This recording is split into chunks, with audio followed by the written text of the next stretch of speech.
పచ్చడి చేస్తావా? బానే ఉంటుంది.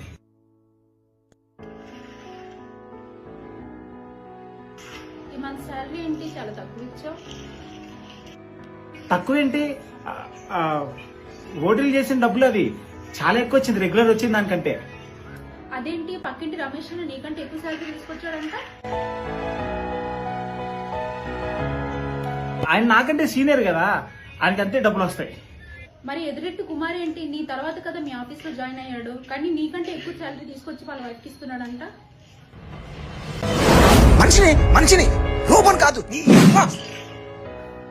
నెక్స్ట్ మంత్ నుంచి ఇంకా ఓటీలు చేసి తీసుకొస్తా. ఆ కూర తీసుకొచ్చి తీసుకో.